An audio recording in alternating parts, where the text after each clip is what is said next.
Assalamualaikum, welcome back to Zaf Channel guys. Kembali lagi kita dalam Malam Puaka, satu-satunya rancangan yang membawakan keseraman level pisang buat semua geng puaka. Apa khabar korang? Zaf harap korang berada dalam keadaan sihat dan ceria-ceria selalu. Yang mana baru lagi jumpa Zaf Channel, Zaf nak ucap selamat datang. Dan kalau korang sudi apa salah dia terlebih dahulu, korang boleh tekan button like, button subscribe. Dan jangan lupa tekan sekali bell notification supaya setiap kali Zaf upload video baru, korang akan dapat tahu guys. Pada malam ni Zaf akan berkongsi dengan korang pengalaman seram yang dialami oleh Haikal pada tahun 2022. Pelbagai dugaan yang datang menguji keimanan, keyakinan dan juga kesabaran yang berada dalam diri Haikal. Dan segala dugaan yang dialami oleh Haikal sedikit sebanyak kemungkinan dapat memberikan kita iktibar dan juga pengajaran dalam kehidupan kita. Jadi tak nak dengar masa, let's go guys. Kita terus roll intro dan Zaf akan berkongsi dengan korang pengalaman seram bercampur sedih yang dialami oleh Haikal.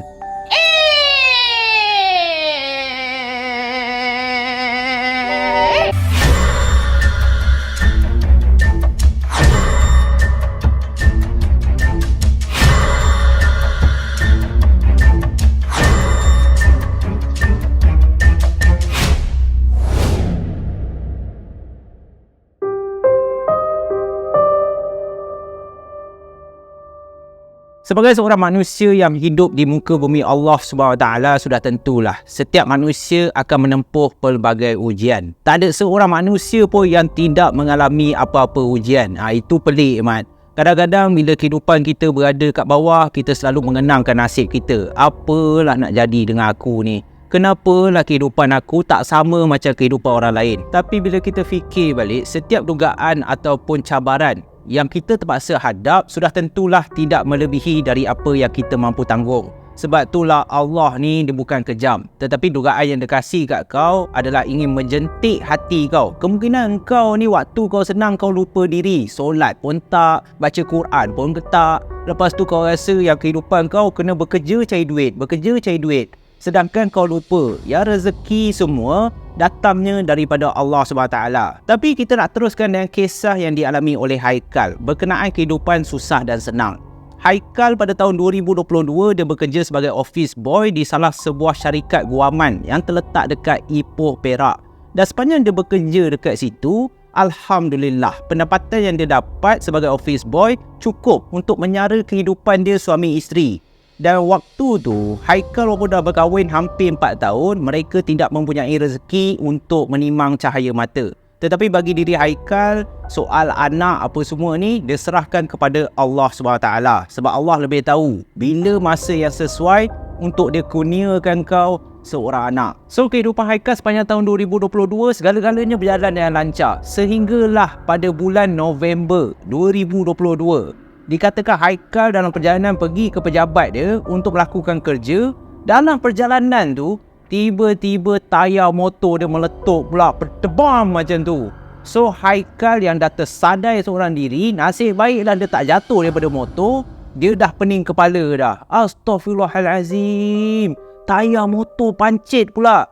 Bagi diri Haikal, walaupun tayar motor betul tak ada lah mahal mana, tetapi pekerjaan dia, pendapatan yang dia dapat pada masa tu, dengan nak tampung seorang isteri lagi, lepas tu duit gaji kadang-kadang nak hantar dekat mak bapak.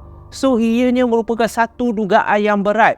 Sekarang ni aku nak kena tukar pula tayar motor. So serba sedikit telah menjejaskan sistem ekonomi rumah tangga Haikal pada masa tu. Dan musibah yang dialami oleh Haikal rupa-rupanya baru saja bermula. Sebab dikatakan seminggu selepas Haikal telah membaiki tayar motosikal dia yang pancit tadi, tiba-tiba dia mengalami kemalangan. Dan kemalangan ni telah membuatkan tulang pangkal peha sehingga ke pinggang retak guys. So bila Haikal pergi ke hospital, kaki dia kena simen. Hampir 3 bulan juga Haikal tidak boleh meneruskan kerja seperti biasa.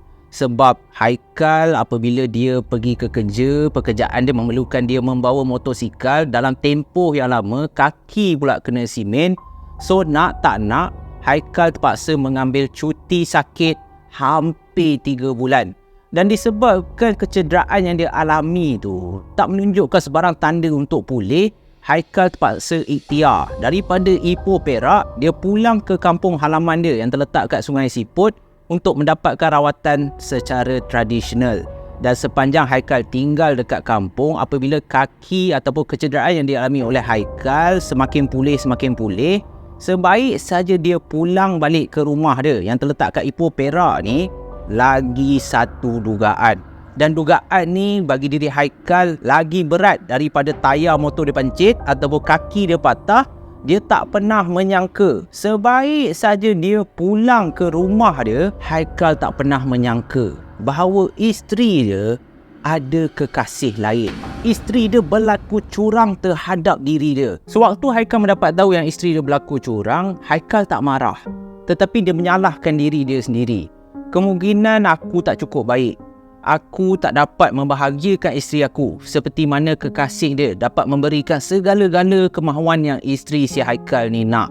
Dan dengan itu, Haikal pun mengambil langkah untuk melepaskan isteri dia yang tersayang, yang dia telah membina perkahwinan hampir 4 tahun tapi tak dikurniakan anak. So bagi diri Haikal adalah lebih baik untuk dia biarkan isteri dia pergi bersama kekasih tu dan hidup bahagia. Jadi tinggallah Haikal seorang diri, mengenang nasib dengan kaki yang patah, duduk di rumah seorang diri. Dia tak nak bagi tahu mak bapak dia sebab bagi diri Haikal cukuplah dugaan yang dia datang ni, dugaan yang dia dapat.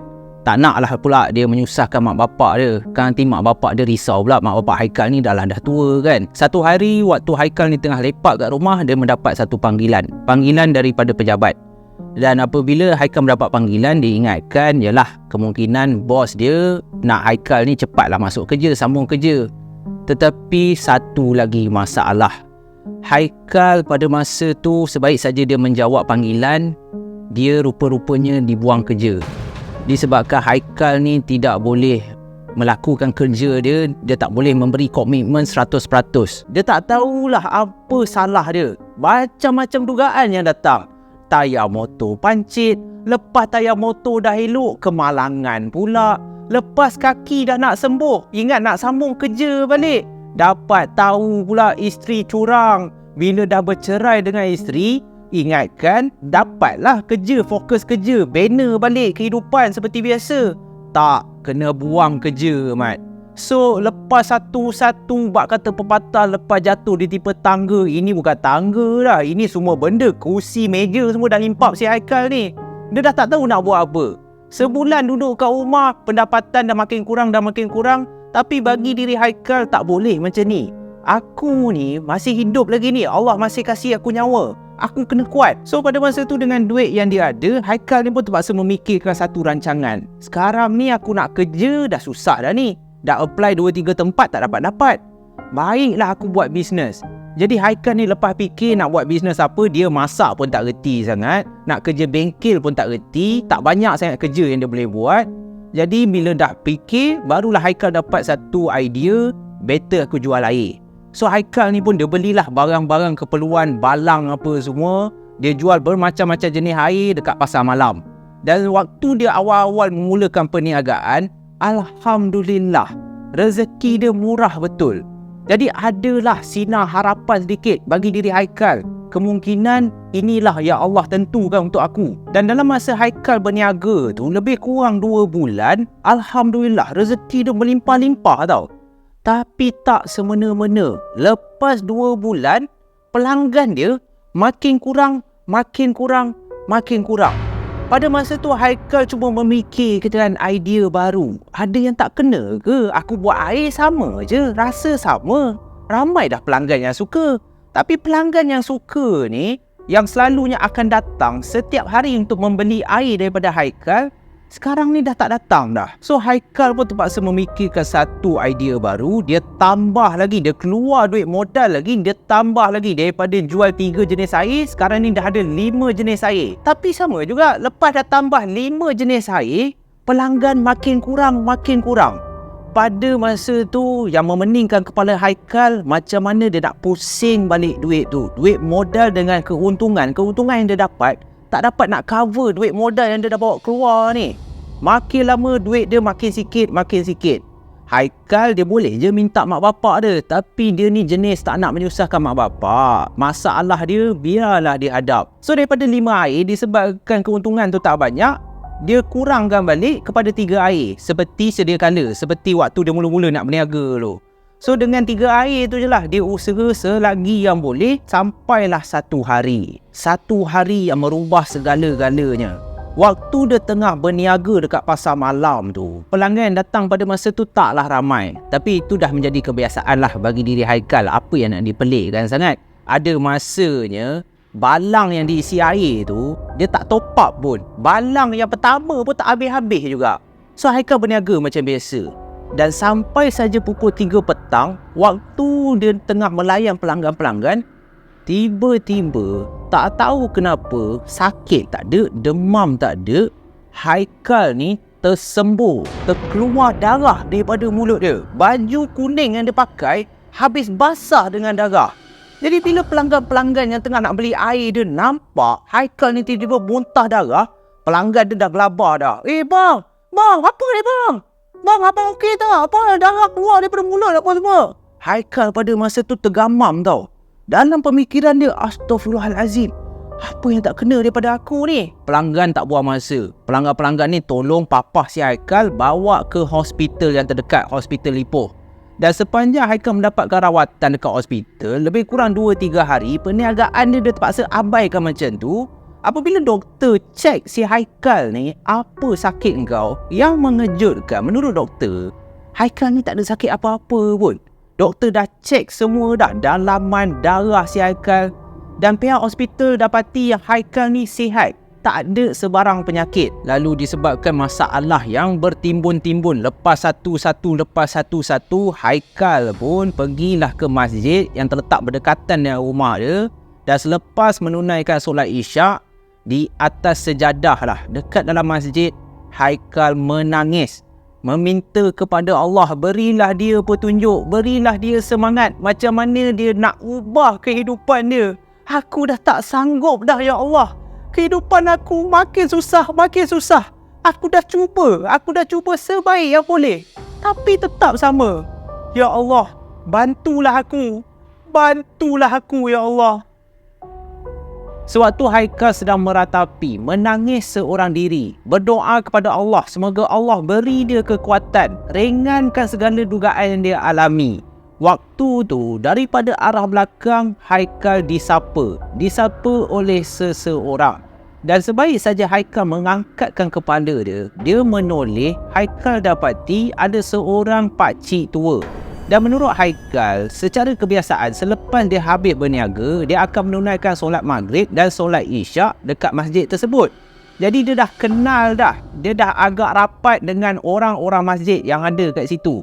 Tapi bila dia tengok muka pakcik yang menegur dia tak pernah nampak pakcik ni, dia tak pernah kenal pun. Ni siapa pula?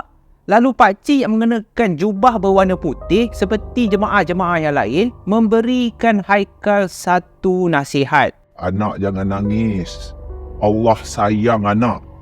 Nanti anak cuba amalkan Yasin 7 Mubin. Anak buat, insya-Allah segala musibah yang anak sedang hadapi sekarang ni, moga-moga Allah permudahkan. Selepas pakcik itu menasihati Haikal, pakcik ni pun beredar, keluar daripada masjid, hilang daripada pandangan. Haikal memikirkan, macam mana pakcik ni boleh tahu yang aku sedang mengalami satu musibah? Aku sedang mengalami satu dugaan yang teramat berat dalam kehidupan aku. Dan apa kena-mengena dengan amalan Yasin 7 Mubin? Haikal tak pernah dengar pun amalan tu. Dia pun tak tahu memang ada ke Yasin 7 Mubin. Jadi pada malam tu sebaik saja Haikal pulang ke rumah, dia pun buka lah handphone dia. Dia cuba cari, dia cuba belajar apakah amalan 7 Mubin, apa kebaikan dia. Apabila Haikal cuba mengkaji apakah amalan Yasin 7 Mubin, barulah Haikal tahu. Rupa-rupanya Yasin 7 Mubin ni boleh diamalkan kalau kehidupan kita mengalami satu masalah. Kita bermacam-macam dugaan yang datang. Kalau tak pun barang-barang kita hilang. Kita boleh ikhtiar dengan cuba mengamalkan hampir setiap malam membaca Yasin 7 Mubin. Dan kemungkinan ada di antara geng puaka yang tak tahu ataupun pertama kali dengar, macam Zaf juga. Zaf akan terangkan sedikit macam mana amalan Yasin 7 Mubin. Kita baca Yasin macam biasa, surah Yasin seperti kebanyakan antara geng puaka tahu, surah Yasin tu korang baca macam biasa.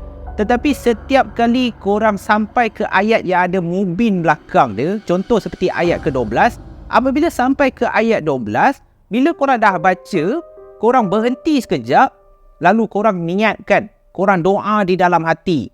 Lepas korang dah doa, korang ulang balik daripada awal. Seolah-olah korang baca surah Yasin tu sebanyak 7 kali. Cumanya apabila korang dah ulang daripada awal, apabila korang berjumpa dengan mubin yang kedua pula, sama juga. Korang berhenti, korang doa dan korang ulang balik. So amalan ni bukanlah mudah, tetapi Haikal apabila dia dah diberikan nasihat, bagi dia ini merupakan petunjuk.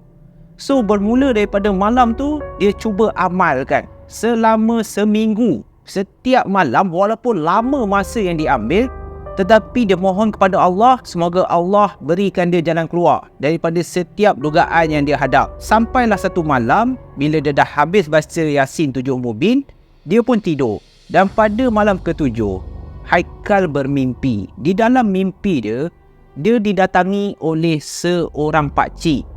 Dan menurut Haikal, pakcik yang datang dalam mimpi si Haikal sama, sebiji, saling tak tumpah. Macam muka pakcik yang tegur dia pertama kali kat masjid tu. Muka pakcik tu dia masih ingat lagi. Lagilah Haikal pelik. Macam mana pakcik aku jumpa kat masjid sekarang ni boleh masuk pula dalam mimpi aku. Tetapi pakcik ni masuk bukannya sebab apa pun. Pakcik ni berjalan menghampiri Haikal kat dalam mimpi. Pakcik ni cakap satu benda yang membuatkan Haikal lagi pelik. Haikal, pakcik nak pesan, awak kena dapatkan bantuan. Awak kena dapatkan orang yang boleh merawat awak. Haikal, awak kena dapatkan bantuan. Awak kena cari orang yang boleh merawat awak. Sebanyak 3 kali pakcik tu ulang. Barulah Haikal terjaga daripada tidur. Haikal istighfar berkali-kali. Dan waktu tu Haikal masih lagi tak faham. Apa yang Allah cuba tunjuk kat aku ni? Kenapa pakcik ni datang kat dalam mimpi aku? Suruh aku dapatkan perawat yang boleh sembuhkan aku. Sembuhkan aku daripada apa? Aku tak sakit. Jadi dia abaikan. Dia masih amalkan Yasin 7 mubin, tetapi dia tak pergi cari perawat Islam yang boleh menyembuhkan dia daripada sesuatu penyakit yang dia tak tahu. Dan sepanjang dia meneruskan Yasin 7 mubin, sejak daripada mimpi, berlaku kejadian-kejadian yang pelik. Kejadian misteri pula. Boleh dikatakan hampir setiap malam, Haikal ni waktu dia nak tidur, dia boleh dengar seakan-akan ada orang tabur pasir betul-betul dekat atas bumbung rumah dia. Dia boleh dengar lah bunyi pasir bertaburan jatuh dekat atas bumbung. Lepas tu beberapa kali, waktu dia tengah menonton televisyen, ada orang membalingkan duit shilling 10 sen. Kadang-kadang terkena kaki, terkena muka. Haikal dah mula takut. Daripada mana pula datang duit siling ni? Haikal tinggal rumah tu seorang diri je. Siapa pula yang nak baling kat aku? Dia abaikan lagi. Sehinggalah sampai satu masa Haikal ni diganggu dengan penampakan pula. Pada masa tu barulah Haikal terfikir, nak tak nak aku kena dengar cakap pakcik tu. Tak kisahlah ustaz mana yang aku boleh cari, aku kena cari untuk mendapatkan pertolongan. Sebab dikatakan daripada gangguan bunyi pasir ditabur kat atas bumbung dan juga dibaling duit siling, kali ni setiap kali Haikal nak menunaikan solat, terutama sekali solat isyak dekat dalam bilik, sewaktu dia tengah solat, ini seram guys, Zaf pun dah meremang dah. Apabila dia sujud, dia bangun saja daripada sujud, dia akan nampak diri dia sendiri betul-betul tengah solat berhadapan dengan dia. Dan orang ni ataupun susuk tubuh yang tengah solat menghadap dia juga memakai pakaian yang sama. Dia tahu yang tu dia. Cuma yang menakutkan, muka tak sama.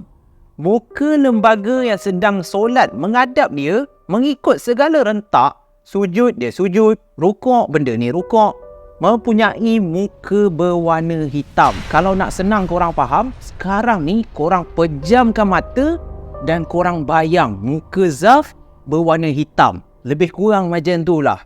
Itulah apa yang Haikal nampak. Jadi disebabkan ketakutan, setiap malam bila dia solat, ada lagi seorang yang sebiji macam dia, cuma muka orang ni hitam, menghadap dia, mengikut segala rukun-rukun solat. Haikal dah tahu ini di luar kebiasaan. Lalu Haikal pun pergilah berjumpa seorang ustaz. Bukan Ustaz Mustaqim Ini dia berjumpa Ustaz Solihin. Dan sewaktu berjumpa dengan Ustaz Solihin, Haikal menceritakan segala-gala yang pernah berlaku dalam kehidupan dia. Bermula daripada dugaan hidup, dia kena buang kerja, bercerai, sehinggalah kejadian yang tak boleh difikirkan oleh Haikal. Berjumpa dengan pakcik datang dalam mimpi, lepas tu dah mula kena gangguan, penampakan yang menyeramkan, dan dia turut memberitahu kepada Ustaz Solihin yang dia mengamalkan Yasin 7 Mubin. Ustaz Solihin apabila mendengar segala rintihan, segala penerangan yang diterangkan oleh Haikal, Ustaz Solihin dah mula pelik.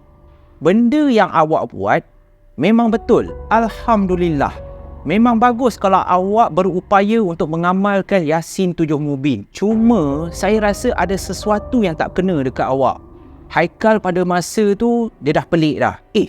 Ustaz Solihin ni pun cakap benda yang sama macam pakcik tu cakap. Ada sesuatu yang tak kena dekat aku. Lalu Haikal pun menanyakan soalan kepada Ustaz Solihin. Apa yang tak kena dekat saya, Ustaz? Boleh tak Ustaz tolong saya?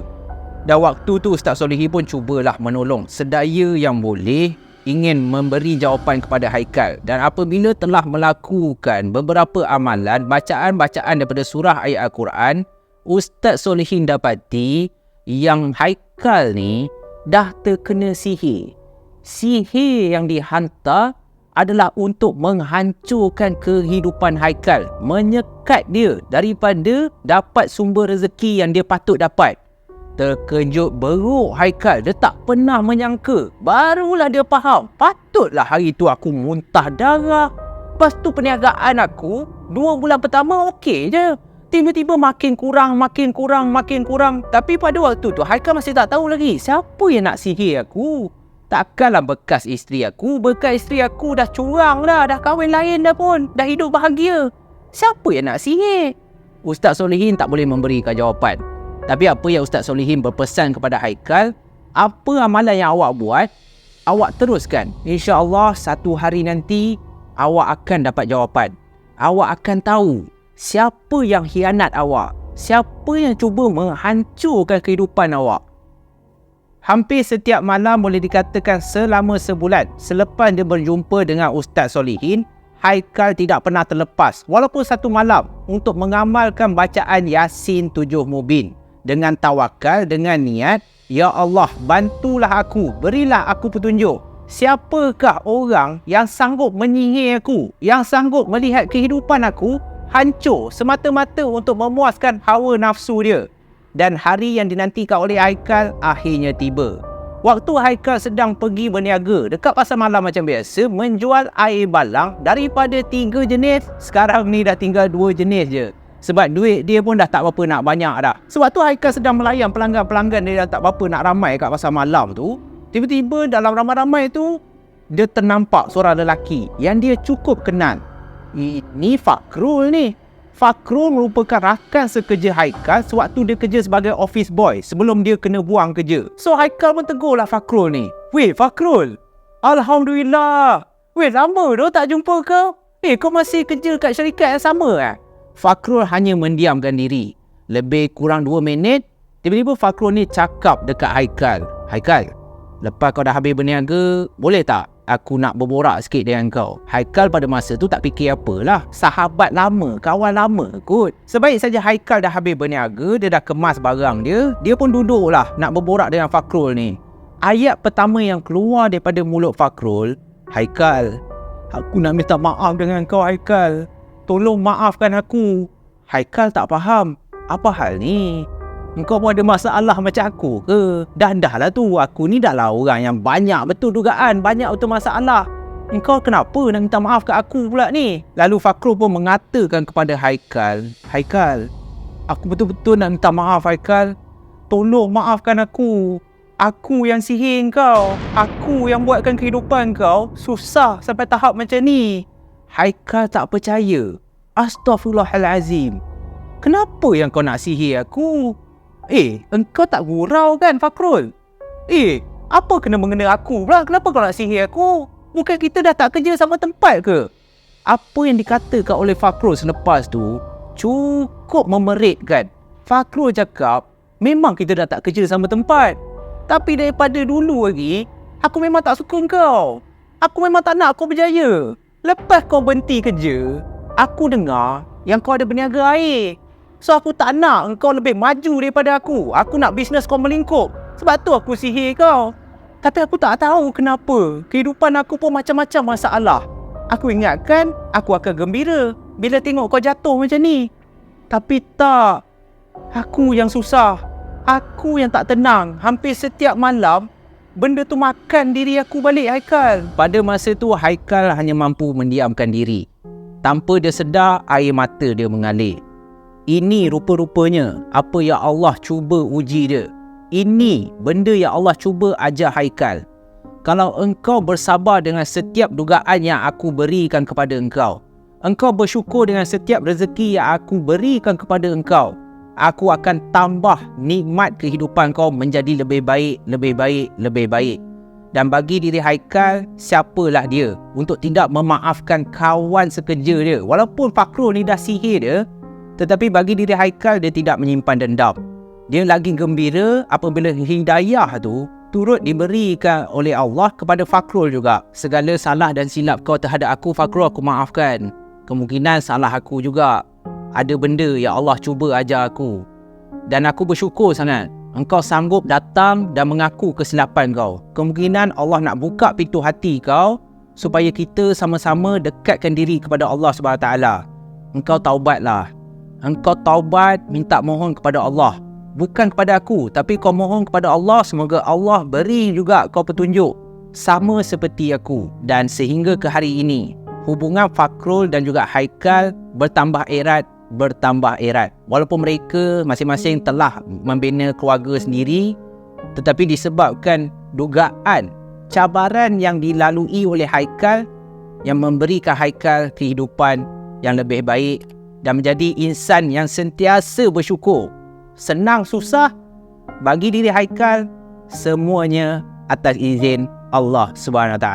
Jadi itulah saja guys kisah untuk malam ni. Simple, tetapi bagi diri Zaf, kisah Haikal ni boleh memberikan kita iktibar dan sedikit pengajaran yang kita boleh ambil untuk kita terapkan di dalam hati kita supaya kita menjadi orang yang sentiasa bersyukur. Tidak kira lah sama ada kita susah ataupun senang, sedikit ataupun banyak. Amin amin ya rabbal alamin. InsyaAllah kita jumpa lagi dalam malam poker yang akan datang. Stay safe, stay healthy guys. Bye-bye.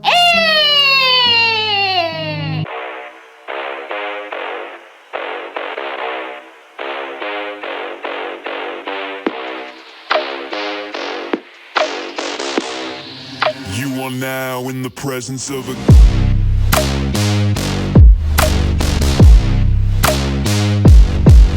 king.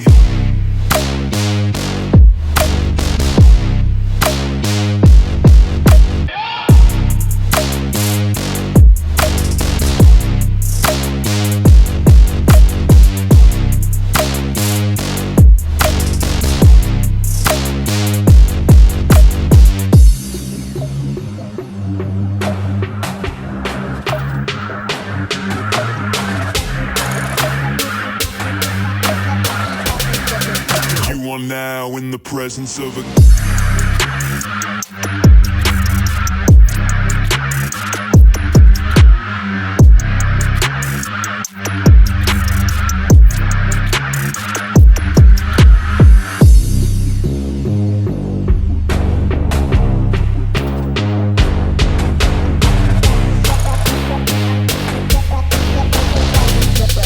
You are now in the presence of a